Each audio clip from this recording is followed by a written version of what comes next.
ಕರ್ನಾಟಕ ಸರ್ಕಾರ ಕಾಲೇಜು ಶಿಕ್ಷಣ ಇಲಾಖೆ ಯೂಟ್ಯೂಬ್ ಚಾನಲ್ ವೀಕ್ಷಣೆಗೆ ನಿಮ್ಮೆಲ್ಲರಿಗೂ ಪ್ರೀತಿಯ ಸ್ವಾಗತ. ಪ್ರೀತಿಯ ವಿದ್ಯಾರ್ಥಿಗಳೇ, ಸ್ನೇಹಿತರೆ, ಇತಿಹಾಸಕ್ತರೇ, ನಾನು ಡಾಕ್ಟರ್ ಎನ್ ಜಿ ಪ್ರಕಾಶ್, ಇತಿಹಾಸ ಪ್ರಾಧ್ಯಾಪಕ. ಕರ್ನಾಟಕ ಇತಿಹಾಸ ಚಳುವಳಿಗೆ ಸಂಬಂಧಿಸಿದ ಈ ವಿಡಿಯೋ ವೀಕ್ಷಣೆಗೆ ತಮ್ಮೆಲ್ಲರನ್ನೂ ಸ್ವಾಗತಿಸುತ್ತಿದ್ದೇನೆ. ಇಂದು ನಾನು ನಿಮ್ಮೊಂದಿಗೆ ಕರ್ನಾಟಕದ ಏಕೀಕರಣ ಚಳುವಳಿ, ಅದರ ಅರ್ಥ, ಹಂತಗಳು, ಏಕೀಕರಣವು ಸಾಗಿ ಬಂದ ರೀತಿ, ಚಳುವಳಿಯ ಮುಕ್ತಾಯ ಮತ್ತು ಕರ್ನಾಟಕ ಎಂದು ನಾಮಕರಣಗೊಂಡ ವಿಚಾರಗಳನ್ನು ಕುರಿತು ಚರ್ಚೆ ಮಾಡುತ್ತಿದ್ದೇನೆ. ಈ ವಿಷಯವು ವಿಶ್ವವಿದ್ಯಾನಿಲಯದ ಪರೀಕ್ಷಾ ದೃಷ್ಟಿಯಿಂದ ಮತ್ತು ಎಲ್ಲ ಸ್ಪರ್ಧಾತ್ಮಕ ಪರೀಕ್ಷೆಗಳ ದೃಷ್ಟಿಯಿಂದ ಬಹಳ ಮುಖ್ಯವಾದಂತಹ ಪ್ರಶ್ನೆಯಾಗಿದೆ. ಬನ್ನಿ, ಎಚ್ಚರಿಕೆಯಿಂದ ವೀಕ್ಷಿಸಿ, ಅರ್ಥ ಮಾಡಿಕೊಳ್ಳಿ, ಆನಂದವನ್ನು ಪಡಿ.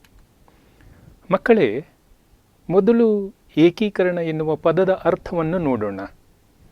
ಸರಳವಾಗಿ ಹೇಳುವುದಾದರೆ ಏಕೀಕರಣ ಎಂದರೆ ಒಗ್ಗೂಡಿಸುವುದು, ಒಂದಾಗಿ ಮಾಡುವುದು, ಒಟ್ಟಾಗಿ ಸೇರಿಸುವುದು ಎಂದು ಅರ್ಥ. ಅಂದರೆ ಹರಿದು ಹಂಚಿ ಹೋಗಿರುವ ಒಂದು ಪ್ರದೇಶ ಅಥವಾ ಒಂದು ರಾಜ್ಯ ಅಥವಾ ಒಂದು ದೇಶದ ಬೇರೆ ಬೇರೆ ಭೂಭಾಗಗಳನ್ನು ಅಲ್ಲಿನ ಭಾಷೆ ಮತ್ತು ಸಂಸ್ಕೃತಿಯನ್ನು ಆಧಾರವಾಗಿಟ್ಟುಕೊಂಡು ಒಟ್ಟಾಗಿ ಸೇರಿಸುವುದನ್ನೇ ಏಕೀಕರಣ ಎಂದು ಕರೆಯುತ್ತೇವೆ. ಈ ಹಿನ್ನೆಲೆಯಲ್ಲಿ ಕರ್ನಾಟಕದ ಏಕೀಕರಣವೆಂದರೆ ಹರಿದು ಹಂಚಿ ಹೋಗಿದ್ದ ಕನ್ನಡ ಭಾಷೆಯನ್ನಾಡುತ್ತಿದ್ದ ಪ್ರದೇಶಗಳು, ಕನ್ನಡದ ಸಂಸ್ಕೃತಿಯನ್ನು ಹೊಂದಿದ್ದ ಭೂಭಾಗಗಳು ಮತ್ತು ಕನ್ನಡದ ಜನರುಗಳನ್ನು ಒಂದು ನಿರ್ದಿಷ್ಟವಾದ ಆಳ್ವಿಕೆಗೆ ಒಳಪಡಿಸುವುದು, ಅರ್ಥಾತ್ ಒಂದು ಧ್ವಜದ ಅಡಿಯಲ್ಲಿ ತರುವುದು ಎಂದು ಅರ್ಥ. ಏಕೀಕರಣಕ್ಕಿಂತಲೂ ಮೊದಲು ನಮ್ಮ ಈ ಕರ್ನಾಟಕ ರಾಜ್ಯ ನಾವು ಇಂದು ಭೂಪಟದಲ್ಲಿ ನೋಡುತ್ತಿರುವ ಹಾಗೆ ಬೀದರ್ನಿಂದ ಚಾಮರಾಜನಗರದವರೆಗೂ ಏಕಪ್ರಕಾರವಾಗಿ ಇರಲಿಲ್ಲ. ಕೇವಲ ದಕ್ಷಿಣ ಕರ್ನಾಟಕದ ಪ್ರದೇಶಗಳು, ಅಂದರೆ ಹಳೇ ಮೈಸೂರು ರಾಜ್ಯದ ಪ್ರದೇಶಗಳು ಮಾತ್ರ ಕನ್ನಡಿಗರ ಆಳ್ವಿಕೆಯಲ್ಲಿ ಇದ್ದು, ಉಳಿದ ಪ್ರದೇಶಗಳು ಅನ್ಯ ಭಾಷಿಗರ ಆಳ್ವಿಕೆಗೆ ಒಳಪಟ್ಟಿದ್ದವು. ಆ ಹಿನ್ನೆಲೆಯಲ್ಲಿ ಅನ್ಯ ಭಾಷಿಕರ ಆಳ್ವಿಕೆಗೆ ಒಳಪಟ್ಟಿದ್ದ ಪ್ರದೇಶಗಳನ್ನು ಮರಳಿ ಪಡೆದು ಕರ್ನಾಟಕದ ಎಲ್ಲ ಭೂಭಾಗಗಳನ್ನು ಒಟ್ಟಾಗಿ ಸೇರಿಸುವ ಸಲುವಾಗಿ ಕರ್ನಾಟಕದಲ್ಲಿ ಏಕೀಕರಣ ಚಳುವಳಿಯು ಆರಂಭ ಆಯಿತು. ಮಕ್ಕಳೇ, ಈ ಏಕೀಕರಣ ಚಳುವಳಿಯನ್ನು ನೋಡುವುದಕ್ಕಿಂತ ಮೊದಲು ನಮ್ಮ ರಾಜ್ಯದ ರಾಜಕೀಯ ಇತಿಹಾಸದ ಸ್ವಲ್ಪ ಹಿನ್ನೋಟವನ್ನು ನೋಡಿ ಮುಂದುವರಿಯೋಣ. ಕರ್ನಾಟಕವು ಭಾರತದ ಪ್ರಾಚೀನ ರಾಜ್ಯಗಳಲ್ಲಿ ಒಂದಾಗಿದ್ದು, ಭಾರತ ಪರ್ಯಾಯ ದ್ವೀಪದ ಪಶ್ಚಿಮ ಮಧ್ಯ ಭಾಗದಲ್ಲಿ ಇದೆ. ಕುಂತಳ, ಬನವಾಸಿ, ಪುನ್ನಾಟ, ಮಹಿಷಿಕ, ಮಹಿಷಮಂಡಲ, ಕರ್ಣ, ಕರ್ನಾಟ, ಕರುನಾಡು, ಕರಿನಾಡು ಎನ್ನುವ ಬೇರೆ ಬೇರೆ ಹೆಸರುಗಳಿಂದ ಈ ಭೂಪ್ರದೇಶವನ್ನು ಕರೆಯಲಾಗಿದೆ. ಒಂದು ಪ್ರದೇಶವಾಗಿ ಕರ್ನಾಟಕ ಎನ್ನುವ ಮೊದಲ ಉಲ್ಲೇಖ ನಮಗೆ ಕಂಡುಬರುವುದು ಮಹಾಭಾರತದ ಕುಂಭಕೋಣಂ ಮತ್ತು ಪುಣೆ ಆವೃತ್ತಿಗಳಲ್ಲಿ. ರಾಮಾಯಣ ಮತ್ತು ಮಹಾಭಾರತದ ಹಲವಾರು ಪ್ರಸಂಗಗಳು ಈ ನಮ್ಮ ನಾಡಿನಲ್ಲಿ ಜರುಗಿದ್ದಾವೆ. ಐತಿಹಾಸಿಕವಾಗಿ ಮೌರ್ಯರಿಂದ ಹಿಡಿದು ಮೈಸೂರಿನ ಅರಸರವರೆಗೆ ಹಲವಾರು ರಾಜಸಂತತಿಗಳ ಆಳ್ವಿಕೆಗೆ ನಮ್ಮ ಈ ಕರ್ನಾಟಕ ರಾಜ್ಯವು ಒಳಪಟ್ಟಿದೆ. ಕನ್ನಡದ ಮೊದಲ ರಾಜವಂಶವಾದ ಕದಂಬರ ಕಾಲದಲ್ಲಿ ಇಂದಿನ ಮಧ್ಯ ಕರ್ನಾಟಕ, ಉತ್ತರ ಕರ್ನಾಟಕ ಮತ್ತು ಗೋವಾ ಭೂಭಾಗಗಳು ಕನ್ನಡ ನಾಡು ಎನಿಸಿದ್ದವು. ಈ ಕಾಲದ ಕನ್ನಡದ ಮೊದಲ ಶಾಸನ ಪತ್ತೆಯಾಗಿದೆ. ಆನಂತರ ಆಳಿದ ಗಂಗರ ಕಾಲದಲ್ಲಿ ಕರ್ನಾಟಕದ ಪ್ರದೇಶಗಳು ಮಧ್ಯ ಕರ್ನಾಟಕಕ್ಕೆ, ದಕ್ಷಿಣ ಕರ್ನಾಟಕಕ್ಕೆ ಸೀಮಿತವಾಗಿದ್ದವು. ಮುಂದೆ ಬಾದಾಮಿ ಚಾಲುಕ್ಯರ ಕಾಲದಲ್ಲಿ ಇಡೀ ದಕ್ಷಿಣ ಭಾರತವೇ ಕನ್ನಡ ನಾಡು ಆಗಿತ್ತು. ಅಲ್ಲದೆ ಚಾಲುಕ್ಯರ ಬಳಿ ಕರ್ನಾಟಕ ಬಲ ಎನ್ನುವ ಹೆಸರಿನ ಸೈನ್ಯವೇ ಇತ್ತು. ರಾಷ್ಟ್ರಕೂಟರ ಕಾಲದಲ್ಲಿ ರಚನೆಯಾದ ಕವಿರಾಜ ಮಾರ್ಗ ಎನ್ನುವ ಗ್ರಂಥ ಕನ್ನಡದ ಮೊಟ್ಟ ಮೊದಲ ಉಪಲಬ್ಧ ಕೃತಿಯಾಗಿದ್ದು, ಕಾವೇರಿಯಿಂದ ಗೋದಾವರಿಯವರೆಗೆ ವಿಸ್ತಾರವಾಗಿ ಹರಡಿಕೊಂಡಿರುವ ನಾಡು ಕರ್ನಾಟಕ ಎಂದು ತಿಳಿಸಿ ಕರ್ನಾಟಕದ ಮೇರೆಗಳ ಸ್ಪಷ್ಟವಾದ ಚಿತ್ರಣವನ್ನೇ ಕೊಡುತ್ತದೆ. ಕಲ್ಯಾಣದ ಚಾಲುಕ್ಯರು ಮತ್ತು ಹೊಯ್ಸಳರ ಕಾಲದಲ್ಲಿ ಇಂದಿನ ಕರ್ನಾಟಕ ತಮಿಳುನಾಡು ಹಾಗೂ ಮಹಾರಾಷ್ಟ್ರದ ಕೆಲವು ಭಾಗಗಳನ್ನು ಕನ್ನಡ ನಾಡು ಎಂದು ಕರೆಯಲಾಗುತ್ತಿತ್ತು. ವಿಜಯನಗರ ಕಾಲದಲ್ಲಿ ಕರ್ನಾಟಕವು ಕೃಷ್ಣಾ ನದಿಯಿಂದ ಕನ್ಯಾಕುಮಾರಿಯವರೆಗೂ ಸಹ ಹರಡಿಕೊಂಡಿತ್ತು. ಹೀಗಾಗಿ ಕರ್ನಾಟಕದ ಮೇರೆಗಳು ಹಲವು ಬಾರಿ ಹಿಗ್ಗಿವೆ ಮತ್ತೆ ಕೆಲವು ಬಾರಿ ಕುಗ್ಗಿವೆ ಎನ್ನುವುದು ಸ್ಪಷ್ಟವಾಗುತ್ತದೆ. ಮುಂದೆ 1799 ಇಸ್ವಿಯಲ್ಲಿ ಜರುಗಿದ 4ನೆಯ ಆಂಗ್ಲೋ ಮೈಸೂರು ಯುದ್ಧದಲ್ಲಿ ಟಿಪ್ಪುವನ್ನು ಸೋಲಿಸಿ ಕೊಂದ ಬ್ರಿಟಿಷರು ವಿಶಾಲವಾಗಿದ್ದ ಮೈಸೂರು ರಾಜ್ಯವನ್ನು ತಮ್ಮ ಮಿತ್ರರಾಗಿದ್ದ ಮರಾಠರು ಮತ್ತು ನಿಜಾಮರೊಂದಿಗೆ ಹಂಚಿಕೊಂಡರು. ಈ ನಿಟ್ಟಿನಲ್ಲಿ ಇಂದಿನ ಈಶಾನ್ಯ ಕರ್ನಾಟಕದ ಜಿಲ್ಲೆಗಳನ್ನು ಹೈದರಾಬಾದ್ ನಿಜಾಮನಿಗೆ ಬಿಟ್ಟುಕೊಡಲಾಯಿತು. ಬಳ್ಳಾರಿ ಜಿಲ್ಲೆಯನ್ನು ಮದ್ರಾಸ್ ಪ್ರಾಂತ್ಯಕ್ಕೆ ನೀಡಲಾಯಿತು. ವಾಯುವ್ಯ ಕರ್ನಾಟಕದ ಜಿಲ್ಲೆಗಳನ್ನು ಮರಾಠರಿಗೆ ನೀಡಲಾಯಿತು. ಕರಾವಳಿ ತೀರವನ್ನು ಬ್ರಿಟಿಷರು ತಮ್ಮ ನಿಯಂತ್ರಣದಲ್ಲಿ ಇಟ್ಟುಕೊಂಡರು. ಉಳಿದ ಪ್ರದೇಶಗಳನ್ನು ಮೈಸೂರಿನ ಒಡೆಯರಿಗೆ ನೀಡಿದರು. ಆದ್ದರಿಂದ ಈಗ ಕೇವಲ 8 ಜಿಲ್ಲೆಗಳನ್ನು ಒಳಗೊಂಡ ಈ ಪುಟ್ಟ ಮೈಸೂರು ಸಂಸ್ಥಾನವೇ ಕರ್ನಾಟಕವಾಗಿ ಉಳಿಯಿತು. ಮೈಸೂರು ರಾಜ್ಯದ ಈ ವಿಭಜನೆಯು ಇದುವರೆಗೂ ಒಂದೇ ಆಗಿದ್ದ ಕನ್ನಡ ನಾಡು ಹರಿದು ಹಂಚಿ ಹೋಗುವುದಕ್ಕೆ ಮತ್ತು ಏಕೀಕರಣ ಚಳುವಳಿಯು ಆರಂಭವಾಗುವುದಕ್ಕೆ ಮೂಲ ಕಾರಣವಾಯಿತು. ಹೀಗೆ ಕನ್ನಡ ಭಾಷೆಯನ್ನು ಮಾತನಾಡುತ್ತಿದ್ದ ಪ್ರದೇಶಗಳು ಮತ್ತು ಜನರು ಅನ್ಯ ಭಾಷಿಕರ ತುಳಿತಕ್ಕೆ ಮತ್ತು ದಬ್ಬಾಳಿಕೆಗೆ ಒಳಪಟ್ಟರು. ಅವರಿಂದ ಬಿಡುಗಡೆಗಾಗಿ ಏಕೀಕರಣ ಚಳುವಳಿಯನ್ನು ಆರಂಭ ಮಾಡಿದರು. ವಿಶೇಷವಾಗಿ ಇವತ್ತಿನ ಈಶಾನ್ಯ ಕರ್ನಾಟಕದ ಜನರ ಮೇಲೆ ಉರ್ದು ಮತ್ತು ತೆಲುಗು ಭಾಷೆಗಳನ್ನು ಹಾಗೂ ವಾಯುವ್ಯ ಕರ್ನಾಟಕದ ಜನರ ಮೇಲೆ ಮರಾಠಿ ಭಾಷೆಯನ್ನು ಬಲವಂತವಾಗಿ ಹೇರಲಾಯಿತು. ಆ ಭಾಗಗಳಲ್ಲಿ ಮಾತೃಭಾಷೆಯೇ ಬೇರೆ, ಆಡಳಿತ ಭಾಷೆಯೇ ಬೇರೆ ಮತ್ತು ವ್ಯಾವಹಾರಿಕ ಭಾಷೆಯೇ ಬೇರೆ ಬೇರೆಯಾಗಿದ್ದು ಜನರು ಹಲವಾರು ಕಷ್ಟಗಳನ್ನು ಗೊಂದಲಗಳನ್ನು ಎದುರಿಸಬೇಕಾಯಿತು.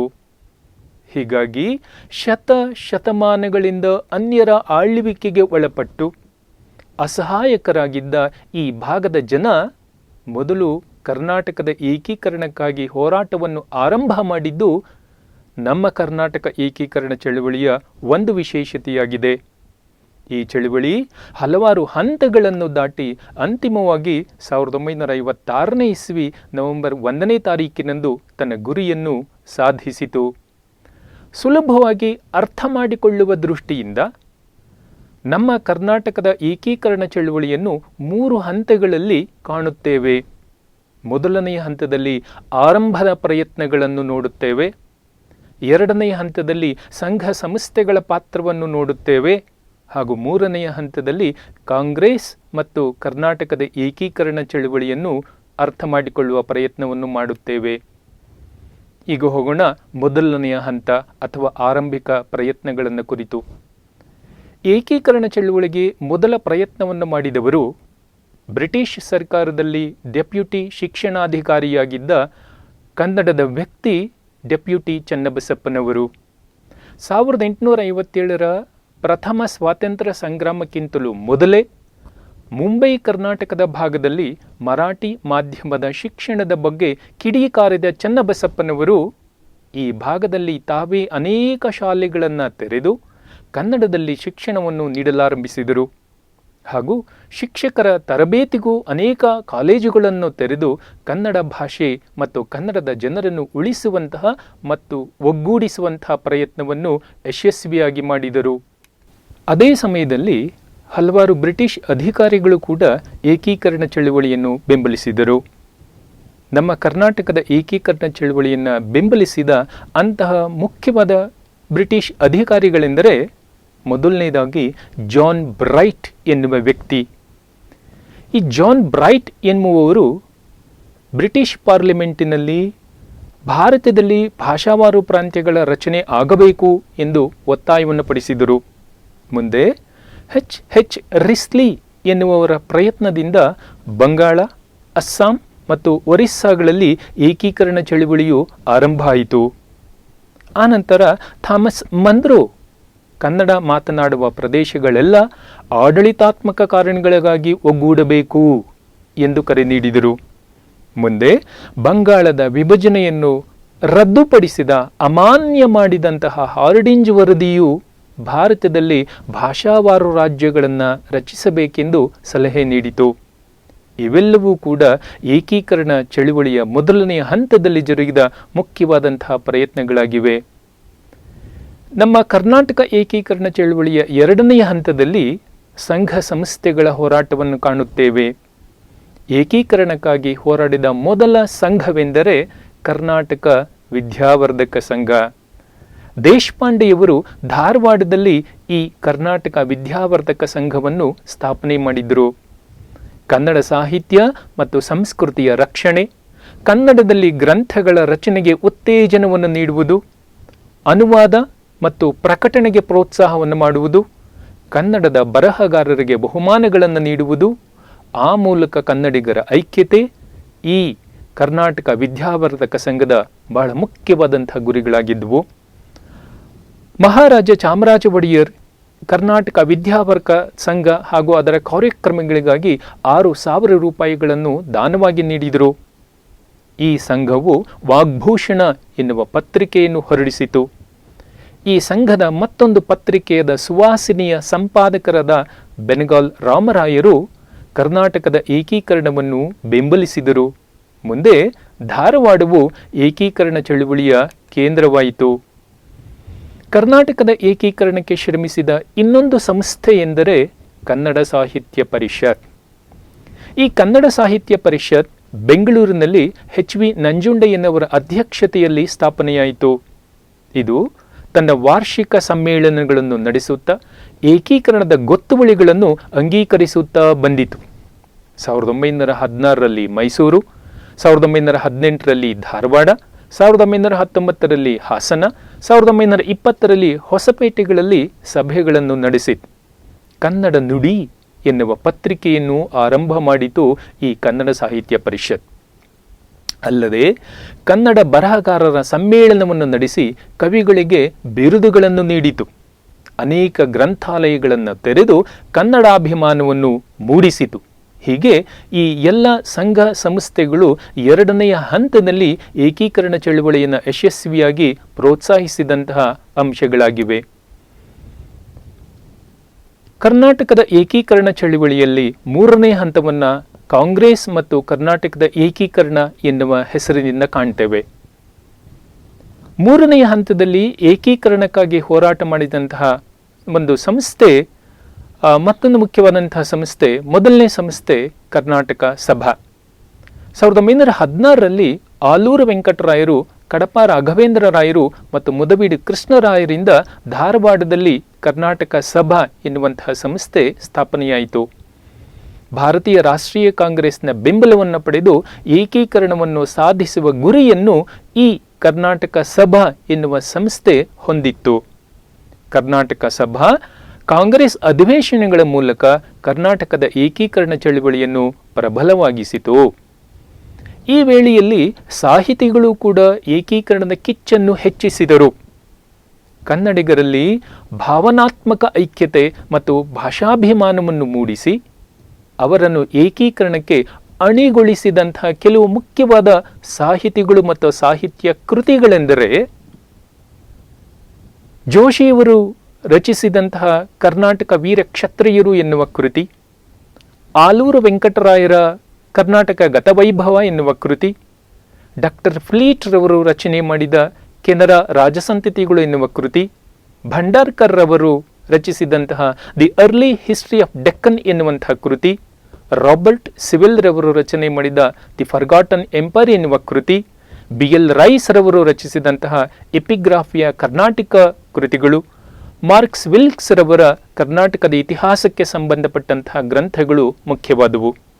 ಜೊತೆಗೆ ನಾಡಭಕ್ತಿಯನ್ನ, ಭಾಷಾಭಿಮಾನವನ್ನ, ಭಾಷಾ ಪ್ರೇಮವನ್ನ ಉಜ್ವಲಗೊಳಿಸಿದಂತಹ ಹಲವಾರು ನಾಡಗೀತೆಗಳು ಕೂಡ ಇದೇ ಸಮಯದಲ್ಲಿ ರಚನೆಯಾಗಿ ಏಕೀಕರಣವನ್ನ ಸ್ವಲ್ಪ ಜಾಗೃತಗೊಳಿಸಿದ್ವು. ಅಂತಹದರಲ್ಲಿ ಮುಖ್ಯವಾದವರು ಹೊಯ್ಲುಗೋಳ ನಾರಾಯಣರಾಯರು. ಅವರು ರಚನೆ ಮಾಡಿದಂತಹ ಉದಯವಾಗಲಿ ನಮ್ಮ ಚೆಲುವ ಕನ್ನಡ ನಾಡು ಎನ್ನುವ ಗೀತೆ, BM ಶ್ರೀಯವರ ಹಾರಿಸಿ ಹಾರಿಸಿ ಕನ್ನಡದ ಬಾವುಟ ಎನ್ನುವ ಗೀತೆ, ಶಾಂತ ಕವಿಯವರ ರಕ್ಷಿಸು ಕರ್ನಾಟಕ ದೇವಿ ಸಂರಕ್ಷಿಸು ಎನ್ನುವಂಥ ಗೀತೆ, ಮಂಗೇಶ್ ಪೈರವರ ತಾಯೇ ಬಾರೆ ಮೊಗವ ತೋರೆ ಕನ್ನಡಿಗರ ಮಾತೆಯೇ ಎನ್ನುವಂತಹ ಗೀತೆ, ಕುವೆಂಪುರವರ ಜಯ ಹೇ ಕರ್ನಾಟಕ ಗೀತೆ ಮುಂತಾದವು ಕನ್ನಡಿಗರಲ್ಲಿ ಭಾಷಾಭಿಮಾನವನ್ನು ಉಕ್ಕಿಸಿದವು. ಹೈದರಾಬಾದ್ ಕರ್ನಾಟಕದಲ್ಲಿ ಪಂಡಿತ್ ತಾರಾನಾಥ್ ಪ್ರವಾಸವನ್ನು ಕೈಗೊಂಡು ಏಕೀಕರಣ ಚಳವಳಿಯನ್ನು ಯಶಸ್ವಿಯಾಗಿ ಮುನ್ನಡೆಸಿದರು. ಪತ್ರಿಕೆಗಳು ಕೂಡ ಕನ್ನಡಿಗರನ್ನು ಜಾಗೃತಗೊಳಿಸಿ ಏಕೀಕರಣದತ್ತ ವಾಲುವಂತೆ ಮಾಡಿದ್ವು. ಅಂತಹ ಪತ್ರಿಕೆಗಳೆಂದರೆ ಜೈ ಕರ್ನಾಟಕ, ವಾಗ್ಭೂಷಣ ಎನ್ನುವ ಪತ್ರಿಕೆ, ಸಂಯುಕ್ತ ಕರ್ನಾಟಕ, ತರುಣ ಕರ್ನಾಟಕ, ಕರ್ನಾಟಕ ಕೇಸರಿ, ದಿ ಸ್ಟಾರ್, ಹುಬ್ಬಳ್ಳಿ ಗೆಜೆಟ್, ದೇಶಾಭಿಮಾನಿ, ಸೂರ್ಯೋದಯ, ಕರ್ಮವೀರ, ವಿಜಯ, ರಾಜಹಂಸ ಎನ್ನುವ ಪತ್ರಿಕೆ, ಸತ್ಯಾಗ್ರಹಿ ಪತ್ರಿಕೆ, ಕರ್ನಾಟಕ ವೃತ್ತ, ಕನ್ನಡ ಧುರೀಣ, ಪ್ರಜಾಮತ, ತಾಯ್ನಾಡು, ವೀರಕೇಸರಿ, ನವಭಾರತ, ಪ್ರಬುದ್ಧ ಕರ್ನಾಟಕ, ವಿಶ್ವ ಕರ್ನಾಟಕ, ಜನವಾಣಿ ಇತ್ಯಾದಿ ಇತ್ಯಾದಿ. ಈ ಎಲ್ಲ ಪ್ರಯತ್ನಗಳ ಫಲಿತಾಂಶವಾಗಿ 1920ರಲ್ಲಿ ಧಾರವಾಡದಲ್ಲಿ ವಿ.ಪಿ. ಮಾಧವರಾರ ಅಧ್ಯಕ್ಷತೆಯಲ್ಲಿ ಕರ್ನಾಟಕದ ಪ್ರಥಮ ರಾಜಕೀಯ ಸಮ್ಮೇಳನ ಜರುಗಿತು. ಕರ್ನಾಟಕದ ಪ್ರಥಮ ರಾಜಕೀಯ ಸಮ್ಮೇಳನ 1920ರಲ್ಲಿ ಜರುಗಿತು. ಅದು ಕರ್ನಾಟಕದ ಏಕೀಕರಣದ ಗೊತ್ತುವಳಿಯನ್ನ ಅಂಗೀಕರಿಸಿತ್ತು. ಕನ್ನಡಿಗರೆಲ್ಲ ಏಕಾಡಳಿತಕ್ಕೆ ಒಳಪಡಬೇಕು ಮತ್ತು ಕರ್ನಾಟಕ ಎನ್ನುವ ಪ್ರಾಂತ್ಯ ರಚನೆಯಾಗಬೇಕು ಎಂದು ಈ ಪ್ರಥಮ ರಾಜಕೀಯ ಸಮ್ಮೇಳನ ತೀರ್ಮಾನಿಸಿತ್ತು. ಈ ಸಮ್ಮೇಳನದ ತೀರ್ಮಾನದ ಹಾಗೆ ಕಡಪ ರಾಘವೇಂದ್ರ ರಾಯರ ನೇತೃತ್ವದಲ್ಲಿ 800 ಮಂದಿ ಕನ್ನಡಿಗರು ನಾಗಪುರ ಕಾಂಗ್ರೆಸ್ ಅಧಿವೇಶನದಲ್ಲಿ ಭಾಗವಹಿಸಿ ಅಲ್ಲಿ ಕನ್ನಡಿಗರಿಗೆ ಪ್ರತ್ಯೇಕ ಕಾಂಗ್ರೆಸ್ ವಲಯವೊಂದನ್ನು ನೀಡುವಂತೆ ಕಾಂಗ್ರೆಸ್ನ ಮುಂದೆ ಬೇಡಿಕೆ ಇಟ್ಟರು. ಈ ಬೇಡಿಕೆಯನ್ನು ಪುರಸ್ಕರಿಸಿದ ರಾಷ್ಟ್ರೀಯ ಕಾಂಗ್ರೆಸ್ ಭಾರತದಾದ್ಯಂತ ಭಾಷಾವಾರು ಕಾಂಗ್ರೆಸ್ ವಲಯಗಳನ್ನು ಸ್ಥಾಪನೆ ಮಾಡಿತು. ಅದರಂತೆಯೇ ಗದಗ್ನಲ್ಲಿ ಕರ್ನಾಟಕ ಪ್ರದೇಶ ಕಾಂಗ್ರೆಸ್ ಸಮಿತಿ KPCC, Karnataka provincial Congress committee ಎನ್ನುವಂಥ ಒಂದು ಭಾಷಾವಾರು ವಲಯ ರಚನೆಯಾಗಿ ಗಂಗಾಧರರಾವ್ ದೇಶಪಾಂಡೆಯವರ ಅಧ್ಯಕ್ಷತೆಯಲ್ಲಿ ಸಭೆ ಸೇರಿತು. ಈ KPCCಯ ಸ್ಥಾಪನೆಯು ಏಕೀಕರಣದತ್ತ ಇಟ್ಟಂತಹ ಒಂದು ದಿಟ್ಟವಾದ ಹೆಜ್ಜೆಯಾಗಿ ಮಾರ್ಪಟ್ಟಿದೆ. ಮುಂದೆ 1924ನೇ ಇಸ್ವಿಯಲ್ಲಿ ರಾಷ್ಟ್ರೀಯ ಕಾಂಗ್ರೆಸ್ಸಿನ ವಾರ್ಷಿಕ ಅಧಿವೇಶನವು ಬೆಳಗಾಂನಲ್ಲಿ ಸಮಾವೇಶಗೊಂಡಿತ್ತು. ಅದರ ಅಧ್ಯಕ್ಷರಾಗಿದ್ದಂತಹ ಮಹಾತ್ಮ ಗಾಂಧೀಜಿಯವರು ನಾಡಿನ ಏಕತೆಯನ್ನು ಪ್ರಶಂಸಿಸುತ್ತಾ ಕರ್ನಾಟಕದ ಏಕೀಕರಣವನ್ನು ಬೆಂಬಲಿಸಿದರು. ಆನಂತರ ಅದೇ ವೇದಿಕೆಯಲ್ಲಿ, ಅಂದರೆ ಬೆಳಗಾಂ ಕಾಂಗ್ರೆಸ್ ಅಧಿವೇಶನ ಸಮಾವೇಶಗೊಂಡಿದ್ದ ಅದೇ ವೇದಿಕೆಯಲ್ಲಿ ಕರ್ನಾಟಕವನ್ನು ಒಗ್ಗೂಡಿಸಲು ಕರ್ನಾಟಕ ಏಕೀಕರಣ ಸಮಿತಿಯನ್ನು ರಚನೆ ಮಾಡಲಾಯಿತು. ಕರ್ನಾಟಕ ಏಕೀಕರಣ ಸಮಿತಿಯು ತನ್ನ ಪ್ರಥಮ ಸಮ್ಮೇಳನವನ್ನು ಬೆಳಗಾವಿಯಲ್ಲಿ ಶ್ರೀ ಸಿದ್ದಪ್ಪ ಕಂಬಳಿಯವರ ಅಧ್ಯಕ್ಷತೆಯಲ್ಲಿ ನಡೆಸಿತು. ಅದು ಕರ್ನಾಟಕ ಏಕೀಕರಣದ ನಿರ್ಣಯವನ್ನು ಅಂಗೀಕರಿಸಿ ಪ್ರತಿ 2 ವರ್ಷಕ್ಕೊಮ್ಮೆ ಸಮ್ಮೇಳನವನ್ನು ನಡೆಸಲು ತೀರ್ಮಾನಿಸಿತು. ಇದೇ ಸಂದರ್ಭದಲ್ಲಿ ಡಾಕ್ಟರ್ NS ಹರ್ಡೀಕರ್ ಅವರು ತಮ್ಮ ಹಿಂದೂಸ್ತಾನಿ ಸೇವಾದಳದ ಅಡಿಯಲ್ಲಿ ಏಕೀಕರಣಕ್ಕಾಗಿ ಸುಮಾರು 36,000 ಸತ್ಯಾಗ್ರಹಿಗಳ ಸಹಿಗಳನ್ನು ಸಂಗ್ರಹಿಸಿ ದೊಡ್ಡ ಸಹಿ ಸಂಗ್ರಹ ಆಂದೋಲನವನ್ನೇ ನಡೆಸಿ ವರದಿಯನ್ನು ಕಳಿಸಿಕೊಟ್ಟರು. 1924ರಲ್ಲಿ KPCCಯು ಬಳ್ಳಾರಿಯನ್ನು ಆಂಧ್ರದಿಂದ ಬಿಡುಗಡೆ ಮಾಡಬೇಕು ಎಂದು ಮದ್ರಾಸ್ ಸರ್ಕಾರವನ್ನು ಕೋರಿದ್ದೇ ಅಲ್ಲದೆ ಏಕೀಕರಣವು ಕರ್ನಾಟಕದ ಜನತೆಯ ಅಜನ್ಮಸಿದ್ಧ ಹಕ್ಕು ಎಂದು ಘೋಷಣೆ ಮಾಡಿಬಿಟ್ಟಿತ್ತು ಈ ನಮ್ಮ ಚಳುವಳಿಯಲ್ಲಿ ಬಂದಂತಹ ಹಿಂದೂಸ್ತಾನಿ ಸೇವಾದಳ ಹಾಗೂ KPCC. ಮುಂದೆ 1926ನೇ ಇಸ್ವಿಯಲ್ಲಿ ಕೌಜಲಗಿ ಮತ್ತು RR ದಿವಾಕರ್ ಅವರು ಕೊಡಗು ಕರ್ನಾಟಕಕ್ಕೆ ಸೇರಬೇಕು ಎಂದು ಆಗ್ರಹವನ್ನು ವ್ಯಕ್ತಪಡಿಸಿದರು.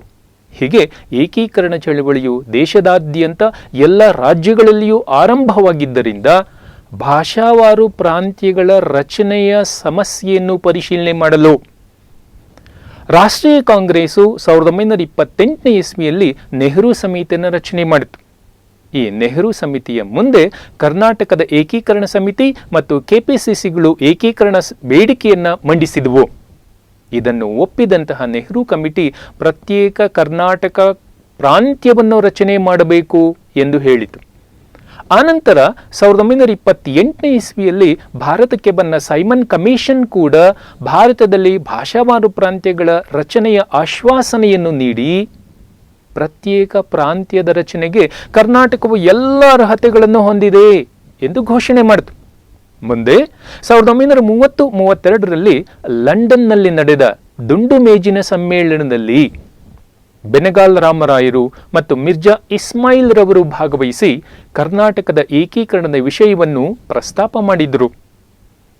ನಂತರ 1936ನೇ ಇಸ್ವಿಯಲ್ಲಿ ಡಾಕ್ಟರ್ ಕುರ್ತಕೋಟಿ ಶಂಕರಾಚಾರ್ಯರ ಅಧ್ಯಕ್ಷತೆಯಲ್ಲಿ ವಿಜಯನಗರ ಸಾಮ್ರಾಜ್ಯದ ಸ್ಥಾಪನೆಯ 6ನೆಯ ಶತಮಾನೋತ್ಸವ ನಡೆಯಿತು.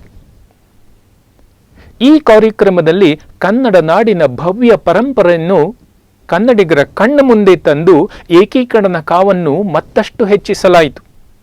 ಆನಂತರ 1938ನೇ ಇಸ್ವಿಯಲ್ಲಿ ಸ್ಥಾಪನೆಯಾದ ಪ್ರತ್ಯೇಕ ಮೈಸೂರು ಕಾಂಗ್ರೆಸ್ ಕೂಡ ಈ ಏಕೀಕರಣ ಚಳುವಳಿಯನ್ನು ಬೆಂಬಲಿಸಿತು. ಹೀಗೆ ದಿನದಿಂದ ದಿನಕ್ಕೆ ಕರ್ನಾಟಕದ ಏಕೀಕರಣ ಚಳುವಳಿಯು ವಿಸ್ತಾರವಾಗುತ್ತಾ ಸಾಗಿತು. ಮುಂದೆ 1938ನೇ ಇಸ್ವಿಯಲ್ಲಿ ಬಿ ರಾಮರಾಯರ ಅಧ್ಯಕ್ಷತೆಯಲ್ಲಿ ಬೆಂಗಳೂರಿನಲ್ಲಿ ಅಸ್ತಿತ್ವಕ್ಕೆ ಬಂದ ಕರ್ನಾಟಕ ಏಕೀಕರಣ ಸಂಘವು ಗಡಿ ಪ್ರಾಂತಗಳಾದ ಮಡಕಸಿರ, ಹೊಸೂರು, ಕೊಳ್ಳೇಗಾಲ, ತಲವಾಡಿ, ಅದೋನಿ, ನೀಲಗಿರಿಗಳಲ್ಲಿ ಕನ್ನಡ ಪರ ಪ್ರಚಾರವನ್ನು ಆರಂಭ ಮಾಡಿತು. ಅದು ಸ್ವತಂತ್ರ ಕರ್ನಾಟಕ ಎನ್ನುವ ಪತ್ರಿಕೆಯನ್ನು ಹೊರಡಿಸಿತು. ಇದೇ ಸಮಯದಲ್ಲಿ ಬೌದ್ಧಿಕ ಹಾಗೂ ಭಾವನಾತ್ಮಕವಾಗಿ ಕುವೆಂಪು, ಬೇಂದ್ರೆ ಮುಂತಾದಂತಹ ಕವಿಗಳು ಏಕೀಕರಣದ ಚಳುವಳಿಯನ್ನು ತೀವ್ರಗೊಳಿಸಿದರು. ಮುಂದೆ 1946ನೇ ಇಸ್ವಿಯಲ್ಲಿ ಕೆಪಿಸಿಸಿ ಮತ್ತು ಕರ್ನಾಟಕ ಏಕೀಕರಣ ಸಂಘಗಳು ಒಟ್ಟಾಗಿ ಸೇರಿ ದಾವಣಗೆರೆಯಲ್ಲಿ ಅಖಿಲ ಕರ್ನಾಟಕ ಮಹಾಸಮ್ಮೇಳನವನ್ನು ನಡೆಸಿದವು.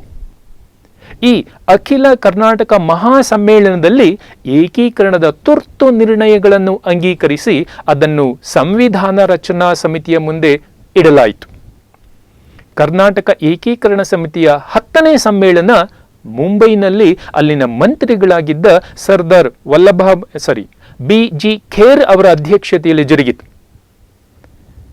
ಇದನ್ನು ಉದ್ಘಾಟಿಸಿ ಮಾತನಾಡಿದ ಸರ್ದಾರ್ ವಲ್ಲಭಭಾಯಿ ಪಟೇಲ್ ರವರು ಸ್ವತಂತ್ರ ಭಾರತದ ಮೊದಲ ಕೆಲಸ ಭಾಷಾವಾರು ಪ್ರಾಂತ್ಯಗಳ ರಚನೆ ಎಂದು ಹೇಳುತ್ತಾ, ಛಿದ್ರಗೊಂಡ ಕರ್ನಾಟಕವು ಸಂಯುಕ್ತ ಕರ್ನಾಟಕವಾಗಿ ಬಹುಬೇಗ ಒಂದುಗೂಡಲಿದೆ.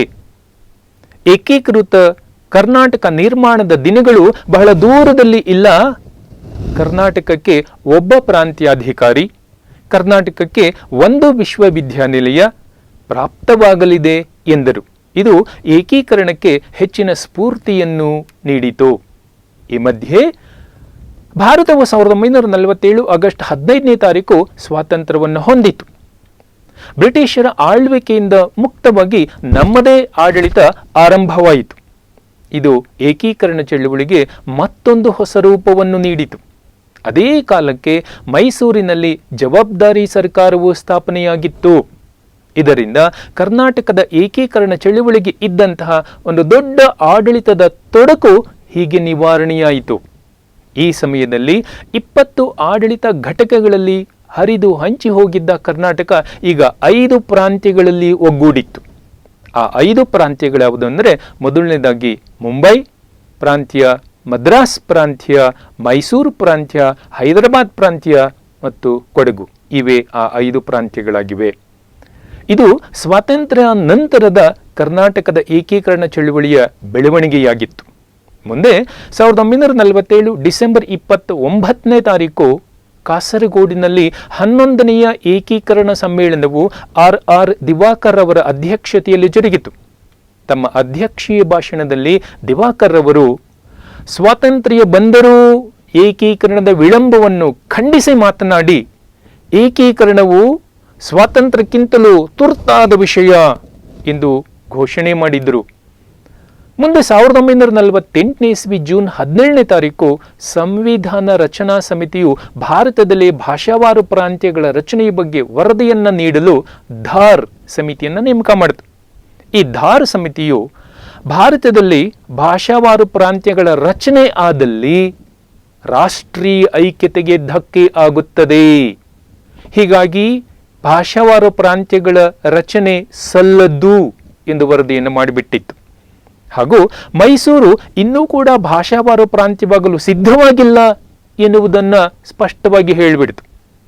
ತಮ್ಮ ಏಕೀಕರಣದ ಬೇಡಿಕೆಗೆ ವಿರುದ್ಧವಾದ ಈ ಧಾರ್ ಸಮಿತಿಯ ವರದಿಗಳನ್ನು ಕನ್ನಡಿಗರು ಬಹಳ ಕಟುವಾಗಿ ಟೀಕಿಸಿ ತಿರಸ್ಕರಿಸಿಬಿಟ್ಟರು. ಇದು ದೇಶದಾದ್ಯಂತ ಹಲವಾರು ಸಮಸ್ಯೆಗಳನ್ನು ಕೂಡ ಸೃಷ್ಟಿ ಮಾಡಿತ್ತು. ಇದರಿಂದ ಎಚ್ಚೆತ್ತುಕೊಂಡಂತಹ ಭಾರತ ಸರ್ಕಾರ ಈ ಏಕೀಕರಣ ಅಥವಾ ಭಾಷಾವಾರು ಸಮಸ್ಯೆಯ ಪರಿಹಾರಕ್ಕಾಗಿ JVP ಕಮಿಟಿಯನ್ನು ನೇಮಕ ಮಾಡಿತು.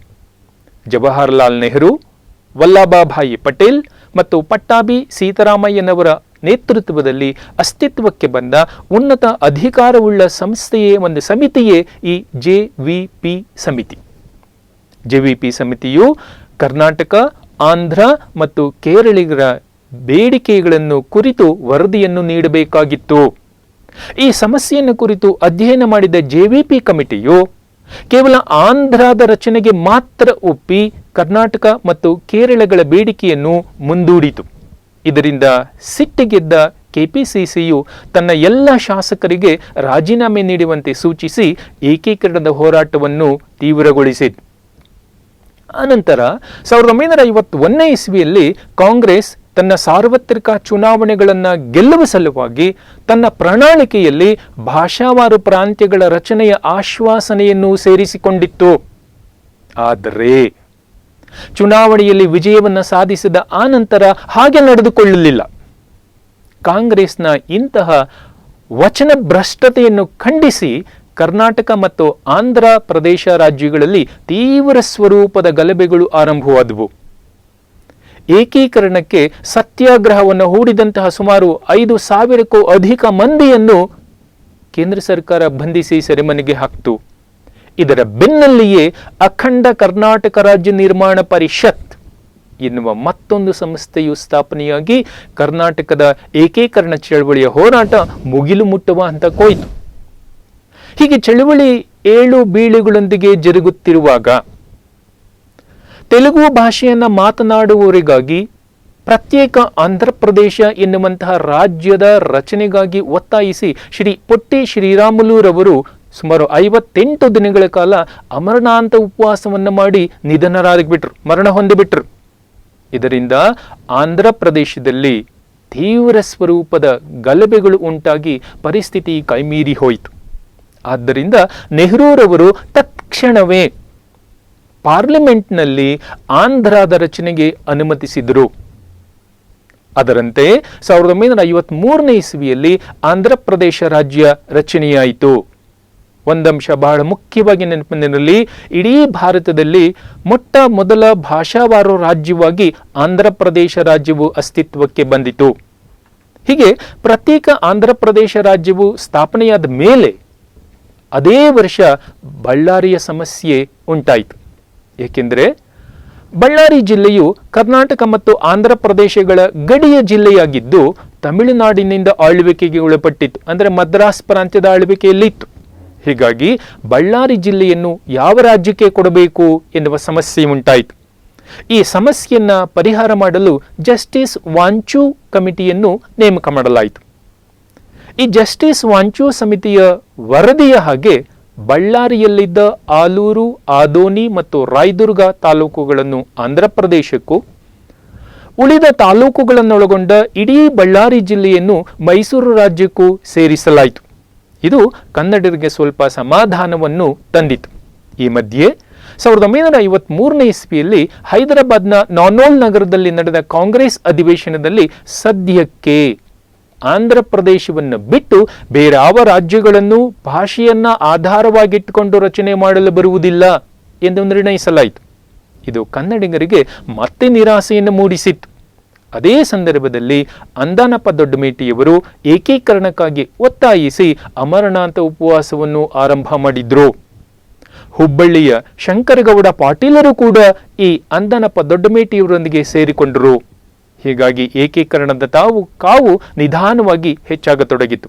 KPCC ಅಧ್ಯಕ್ಷರಾಗಿದ್ದ ನಿಜಲಿಂಗಪ್ಪನವರು ಪ್ರಧಾನಿ ನೆಹರು ಅವರೊಂದಿಗೆ ಚರ್ಚೆ ಮಾಡಿ ಏಕೀಕರಣಕ್ಕೆ ಅಡ್ಡಿ ಮಾಡಿದರೆ, ಏಕೀಕರಣಕ್ಕೆ ತಡೆಯನ್ನುಂಟು ಮಾಡಿದರೆ KPCC ಸದಸ್ಯರು ತಮ್ಮ ಹುದ್ದೆಗಳಿಗೆ ನೇರವಾಗಿ ರಾಜೀನಾಮೆ ನೀಡುತ್ತಾರೆ ಎನ್ನುವ ಸಣ್ಣದಾದ ಒಂದು ಬೆದರಿಕೆಯನ್ನು ಕೂಡ ಹಾಕಿದರು.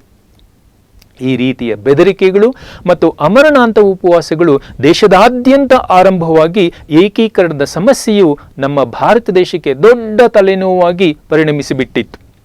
ಬೇರೆ ದಾರಿಯನ್ನು ಕಾಣದ ಕೇಂದ್ರ ಸರ್ಕಾರ ಈ ಏಕೀಕರಣದ ಸಮಸ್ಯೆಯನ್ನು ಪರಿಹರಿಸುವ ಸಲುವಾಗಿ ಭಾರತದಲ್ಲಿ ಭಾಷಾವಾರ ಪ್ರಾಂತ್ಯಗಳನ್ನು ರಚನೆ ಮಾಡುವ ಸಲುವಾಗಿ ಡಿಸೆಂಬರ್ 29ನೇ ತಾರೀಕು 1953ನೇ ಇಸ್ವಿ ರಾಜ್ಯಗಳ ಪುನರ್ವಿಂಗಡಣಾ ಆಯೋಗ ಅಥವಾ ಸ್ಟೇಟ್ಸ್ ರಿಆರ್ಗನೈಸೇಷನ್ ಕಮಿಷನ್ ಎನ್ನುವಂತೊಂದು ದೊಡ್ಡದಾದಂತಹ ಆಯೋಗವನ್ನು ರಚನೆ ಮಾಡಿತು. ಈ ರಾಜ್ಯಗಳ ಪುನರ್ವಿಂಗಡಣಾ ಆಯೋಗವನ್ನೇ ಫಜಲ್ ಆಲಿ ಆಯೋಗ ಎಂದು ಕರೆಯುತ್ತೇವೆ. ಏಕೆಂದರೆ ಫಜಲ್ ಆಲಿಯವರು ಈ ರಾಜ್ಯಗಳ ಪುನರ್ವಿಂಗಡಣಾ ಆಯೋಗದ ಅಧ್ಯಕ್ಷರಾಗಿದ್ದರು. ಅವರ ಜೊತೆಗೆ HN ಕುಂಜರು ಮತ್ತು KM ಪಣಿಕ್ಕರ್ ಎನ್ನುವಂಥವರು ಈ ಸಮಿತಿಯ ಸದಸ್ಯರಾಗಿದ್ದರು. ಈ SRC ಅಥವಾ ರಾಜ್ಯಗಳ ಪುನರ್ವಿಂಗಡಣಾ ಸಮಿತಿಯು ದೇಶದಾದ್ಯಂತ ಸಂಚಾರವನ್ನು ಮಾಡಿ ಸುಮಾರು 38,000 ಮೈಲಿಯ ಪ್ರಯಾಣವನ್ನು ಮಾಡಿದರು. ಸುಮಾರು 1,52,250 ಮನವಿಗಳನ್ನು ಸ್ವೀಕರಿಸಿದರು. ಸುಮಾರು 9,000 ಜನರೊಂದಿಗೆ ಸಂದರ್ಶನವನ್ನು ನಡೆಸಿ ಅಪಾರ ಮೊತ್ತದ ಮಾಹಿತಿಯನ್ನು ಸಂಗ್ರಹಿಸಿ ಆ ಎಲ್ಲ ಮಾಹಿತಿಯನ್ನು ಸೇರಿಸಿ ತನ್ನದೇ ಆದಂತಹ ವಿವೇಚನೆಯ ಮೂಲಕ ವಿವೇಚಿಸಿ ವಿಶ್ಲೇಷಿಸಿ ಅಂತಿಮವಾಗಿ ತನ್ನ ವರದಿಯನ್ನು ಕೇಂದ್ರ ಸರ್ಕಾರಕ್ಕೆ ಸಲ್ಲಿಸಿತು. ಈ SRC ವರದಿಯ ಪ್ರಕಾರ ಕನ್ನಡಿಗರ ಬಹು ದಿನಗಳ ಹೋರಾಟ ಮುಕ್ತಾಯವಾಗಿ ವಿಶಾಲ ಕರ್ನಾಟಕ ರಾಜ್ಯವು ರಚನೆಯಾಯಿತು. ಹಾಗಾದರೆ ಈ ರಾಜ್ಯಗಳ ಪುನರ್ವಿಂಗಡಣಾ ಆಯೋಗ ನೀಡಿದಂತಹ ವರದಿಯ ಮೂಲಕ ಅಸ್ತಿತ್ವಕ್ಕೆ ಬಂದಂತಹ ವಿಶಾಲ ಕರ್ನಾಟಕ ರಾಜ್ಯ ಹೇಗಿತ್ತು ಎನ್ನುವುದನ್ನು ನೋಡುವುದಾದರೆ, ಫಜಲ್ ಆಲಿ ಕಮಿಟಿಯ ವರದಿಯಂತೆ ಹರಿದು ಹಂಚಿ ಹೋಗಿದ್ದ ಕನ್ನಡ ಮಾತನಾಡುವ ಪ್ರದೇಶಗಳು ಮೈಸೂರಿನೊಂದಿಗೆ ಈಗ ವಿಲೀನವಾದವು. ಈ ಹೊಸ ರಾಜ್ಯವನ್ನು ಹೊಸ ಮೈಸೂರು ರಾಜ್ಯ ಅಥವಾ ಏಕೀಕೃತ ಮೈಸೂರು ರಾಜ್ಯ ಅಥವಾ ವಿಶಾಲ ಮೈಸೂರು ರಾಜ್ಯ ಎಂದು ಕರೆಯಲಾಯಿತು.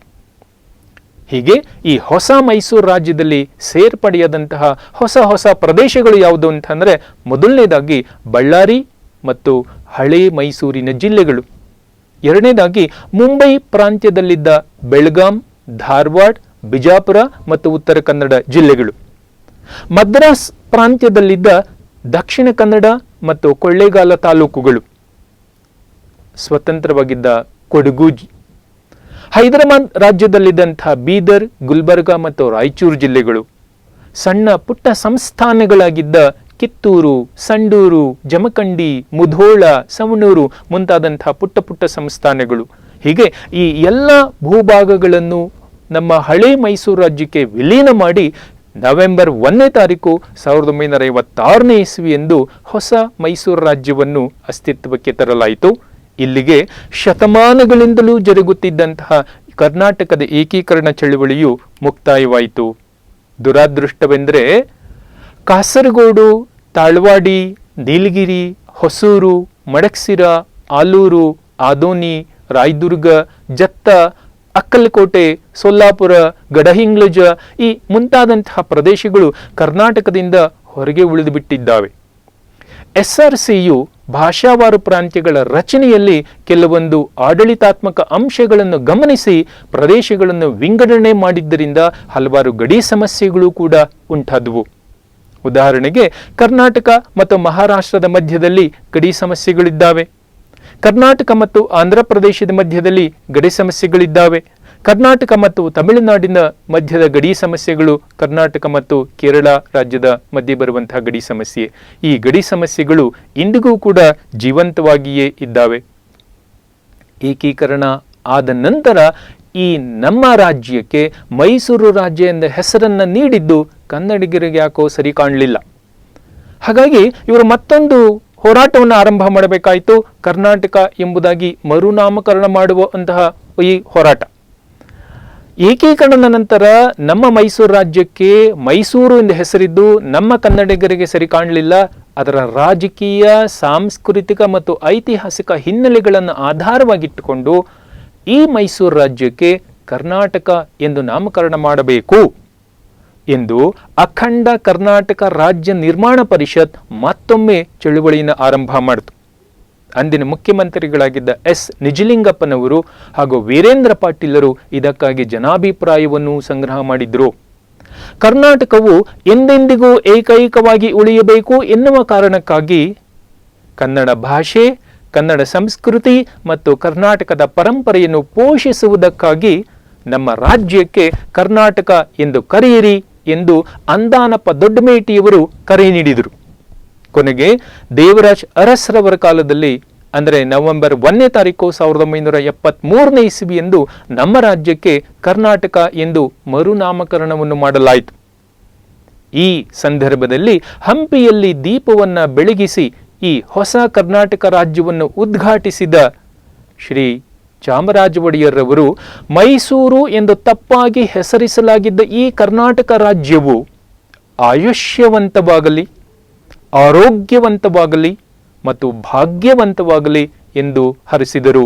ಇಲ್ಲಿಗೆ ಶತಮಾನಗಳ ಕಾಲದ ಒಂದು ದೊಡ್ಡ ಹೋರಾಟ ಈ ರೀತಿ ಯಶಸ್ಸಿನಲ್ಲಿ ಮುಕ್ತಾಯವಾಯಿತು. ಸೊ ಈ ವಿಡಿಯೋವನ್ನು ವೀಕ್ಷಣೆ ಮಾಡಿದಂಥ ನಿಮ್ಮೆಲ್ಲರಿಗೂ ಕೂಡ ನನ್ನ ವಂದನೆಗಳು. ಮಕ್ಕಳೇ, ಈ ಕರ್ನಾಟಕದ ಏಕೀಕರಣ ಚಳುವಳಿಗೆ ಸಂಬಂಧಪಟ್ಟ ಹಾಗೆ ಯಾವುದೇ ಪ್ರಶ್ನೆಗಳಿದ್ದರೆ ದಯಮಾಡಿ ಅದನ್ನು ಪರಿಹಾರ ಮಾಡುವುದಕ್ಕೆ ಹಿಂಜರಿಕೆಯನ್ನು ಮಾಡುವುದು ಬೇಡ. ನಿಮ್ಮೆಲ್ಲರಿಗೂ ಕೂಡ ಒಳ್ಳೆಯದಾಗಲಿ. ಜೈ ಭಾರತ್.